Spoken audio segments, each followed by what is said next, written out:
Bonjour, bienvenue sur Maille et Jersey, une chaîne consacrée au tricot. Je suis Nathalie et je viens vous voir aujourd'hui pour un spécial hors série. J'ai envie de me poser un petit challenge pour l'année 2025 et je me suis dit, mais tiens, pourquoi pas leur proposer également, s'il y a des adeptes et des personnes volontaires pour le faire avec moi, ce serait avec plaisir. Donc je vais vous parler de mon projet de 2025 qui est la boîte d'accessoires 2025. Alors avant de commencer, si vous êtes intéressé par ce projet, j'en parlerai sur ma chaîne YouTube et j'en parlerai sur mon profil Instagram.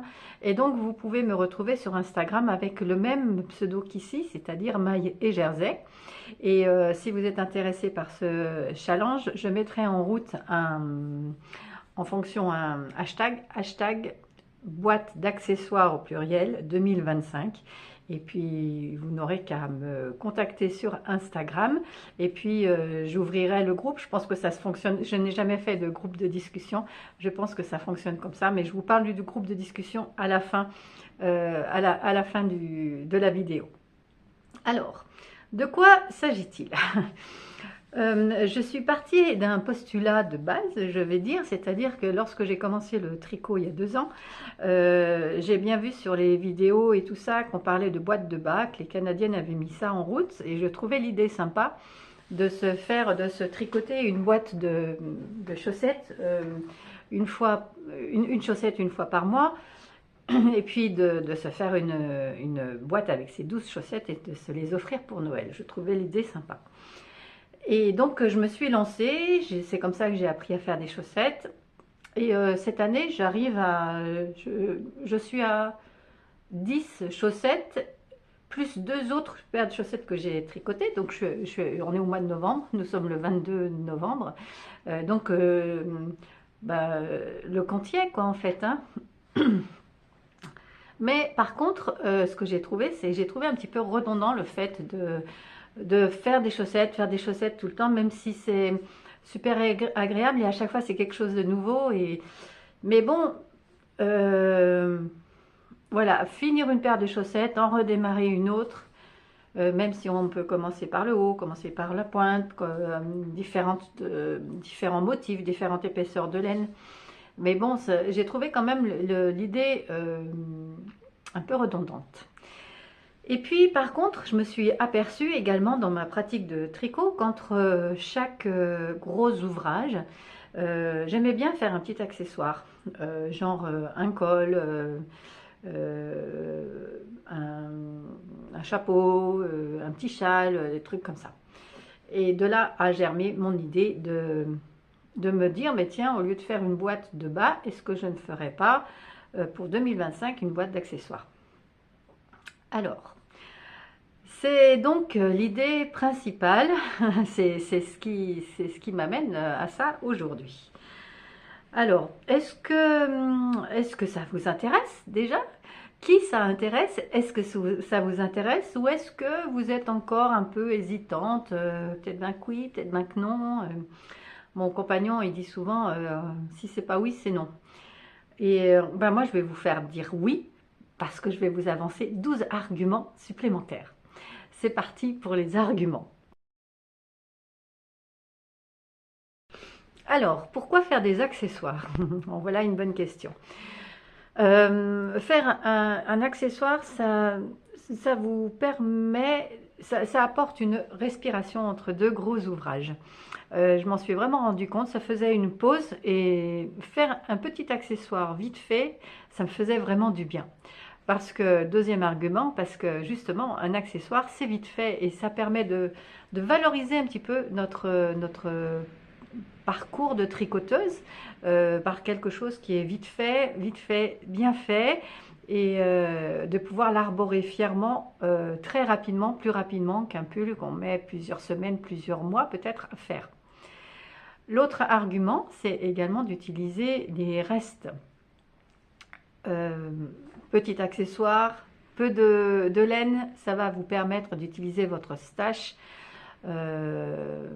Et puis ça va vous permettre également, à contrario, Si vous êtes un petit peu étroite au niveau budget, c'est un accessoire qui va vous permettre d'utiliser, de vous faire plaisir et d'utiliser des laines de teinturière. Donc, pourquoi ne pas se faire plaisir une fois de temps en temps avec des belles laines de teinturière pour l'arborer sur un bel accessoire. C'est le moment de se faire plaisir, il n'y a pas de raison. On se fait plaisir en tricotant, on se fait plaisir avec des laines industrielles, mais on peut se faire encore plus plaisir avec des laines de teinturière.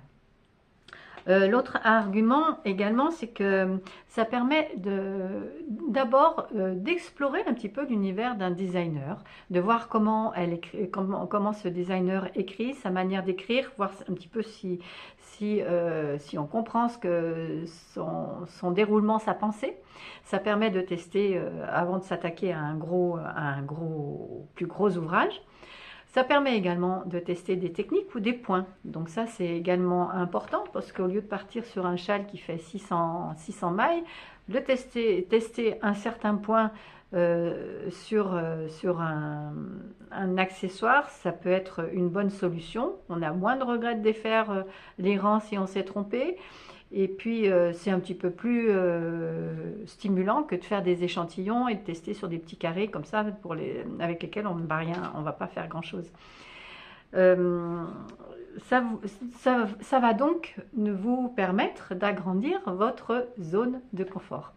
Et ça, c'est drôlement important. Petit à petit, vous allez progresser et par le biais des accessoires, vous allez pouvoir progresser dans votre pratique du tricot. Ça va vous permettre également d'afficher une petite touche de fantaisie dans votre tenue. Si vous êtes habitué à un petit peu de la sobriété, et pourquoi pas apporter avec un béret, avec des gants ou des mitaines ou avec un sac ou autre chose, une petite touche supplémentaire de fantaisie. Ça permet également de mettre en valeur donc votre tricot, parce que quand on tricote, généralement c'est on met des pulls parce qu'il fait froid, et donc nos pulls sont cachés sous des manteaux.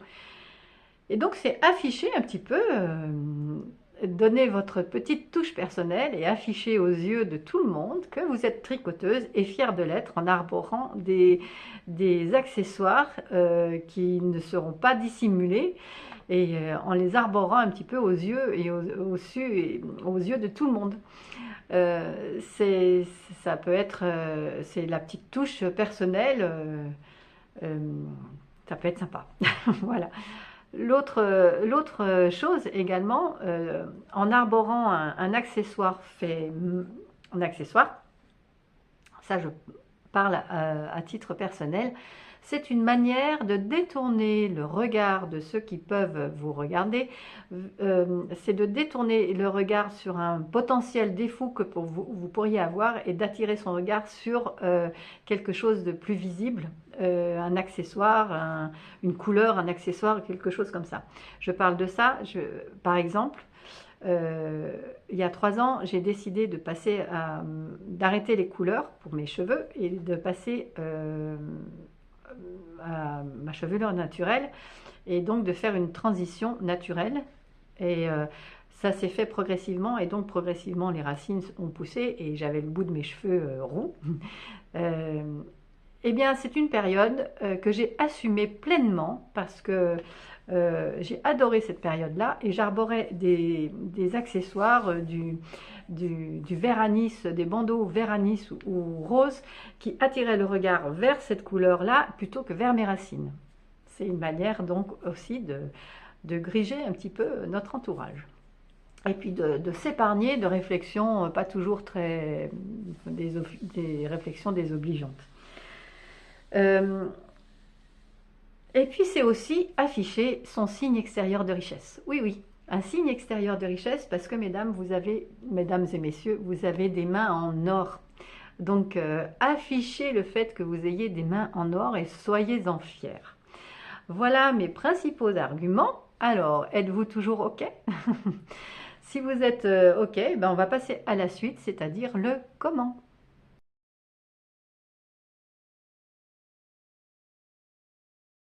Alors, comment ça va se passer? Alors, moi, je vous encourage, mais vous allez bien faire ce que vous voulez, hein, je vous encourage à vous procurer une belle boîte dans laquelle suffisamment grande, parce que ça va peut-être prendre, certains articles vont peut-être prendre pas mal de place. Donc une boîte, vous pouvez vous en confectionner une, ou faire un sac, en couture, ou que sais-je, faites bien comme vous voulez, mais que vous ayez une jolie boîte. Et moi, vous voyez, celle-ci, je l'ai achetée à Centracor. Et elle est brute, hein, dedans, elle est brute. Et c'est la grande sœur de ma boîte de bain, en fait. Alors, cette boîte d'accessoires, vous allez pouvoir la faire pour vous. Vous allez pouvoir vous l'offrir si vous le souhaitez faire comme ça. Vous pouvez également la faire pour l'offrir. Et puis, pourquoi pas, pour l'année prochaine, faire la faire sous forme de calendrier de l'Avent, c'est-à-dire préparer tous vos articles avant Noël, et puis faire un calendrier de l'Avent avec vos différents accessoires, et l'offrir à une personne qui vous est chère, par exemple. Donc ça, c'est le comment. Je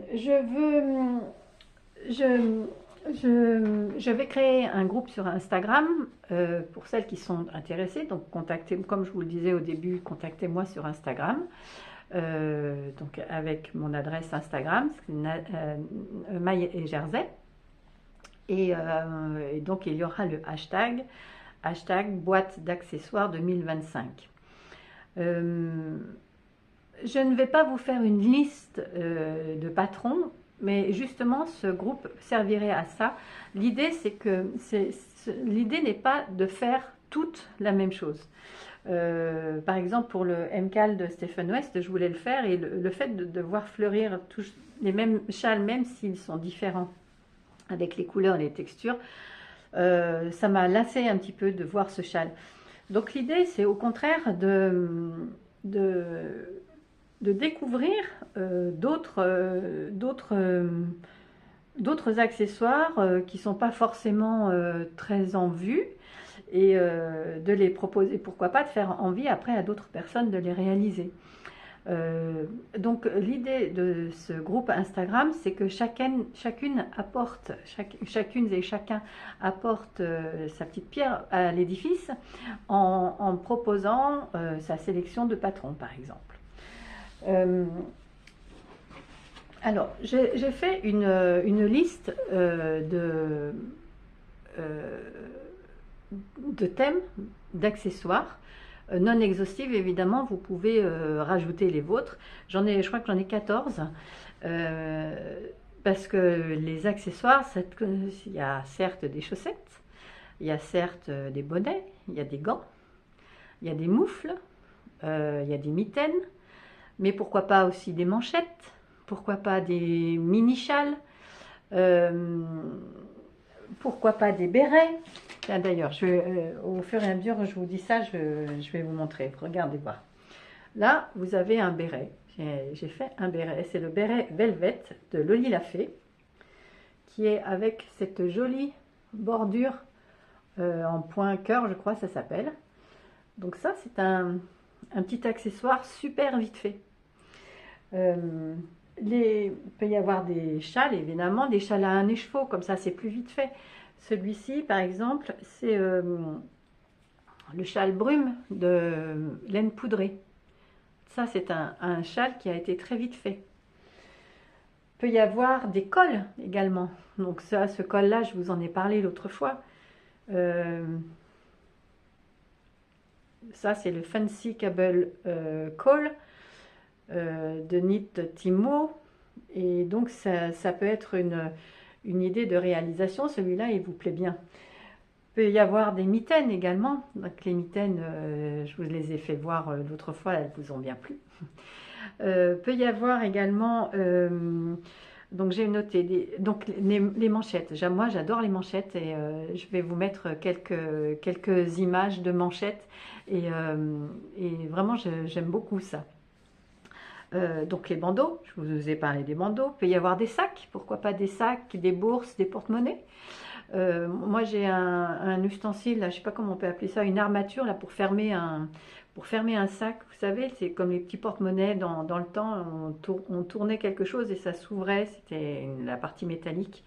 Et donc j'ai ce truc là, ça fait un moment que je l'ai et je ne sais pas trop quoi en faire. Et donc je vais me faire un petit porte-monnaie, enfin un porte-monnaie ou un truc pour mes aiguilles, hein, pour mes accessoires tricot. Mais j'ai envie d'utiliser, de tester à utiliser cette chose-là pour peut-être le faire en plus grand, pour me faire un sac peut-être ou quelque chose comme ça. Il y a des... bon, je vous ai parlé béret, je vous ai parlé petite écharpe, scarf, des choses comme ça. Là, je suis en train de tester en mosaïque, puisque je me teste à la mosaïque. C'est une technique que j'aime beaucoup, mais je voudrais me lancer dans un projet beaucoup plus grand, mais ça me fait un petit peu peur. Et donc, je teste un petit foulard, voilà, petit foulard, je cherchais le mot, scarf, foulard. Je teste un petit foulard en mosaïque en ce moment. D'ailleurs, je trouve pas ça évident pour l'instant. J'arrive pas à comprendre le diagramme. J'aime bien suivre les diagrammes, mais en mosaïque, j'ai du mal. Ça peut être des chaussons. Je vous ai fait voir les chaussons. Est-ce que je vous les fais voir là? Parce que les chaussons feutrés. Ça peut être c'est des accessoires aussi, hein. Donc, vous pouvez vous faire des chaussons. Ça peut être des capuches, des cagoules. Voilà, bref. Vous voyez, ça peut être des bijoux. Pourquoi pas des bijoux? On n'en voit pas souvent des bijoux tricotés. Ça peut être vraiment sympa. Donc voilà, la liste est non exhaustive. Je compte beaucoup sur le partage du groupe pour apporter un petit peu des idées à droite, à gauche, des choses dont on n'avait pas, des designers que l'on ne connaît pas, et d'enrichir un petit peu notre boîte d'accessoires 2025 avec tous ces projets-là. Voilà, j'espère que ce projet va vous intéresser, que vous êtes partante pour tout ça. Bon, bah, si je suis toute seule à le faire, bah, c'est pas grave, je serai toute seule, mais je pense que certaines personnes seront intéressées. En ce qui concerne le groupe Instagram, j'ai pas une âme, j'ai beaucoup de mal sur les groupes Instagram parce que je me sens mal dans les grands groupes et je me sens tout de suite perdue dès quand il y a pas mal de personnes. Donc je compte un petit peu sur vous pour animer un petit peu ce groupe et puis lui donner un petit peu vie. Et voilà, enfin bref. Voilà le challenge de 2025. Dites-moi ce que vous en pensez et puis ben, rejoignez-moi sur Instagram, ce sera avec plaisir. On le fera, on enrichira un petit peu tout notre stock d'accessoires pour 2025. On fera peut-être des heureux et tout ça et donc ça va être super.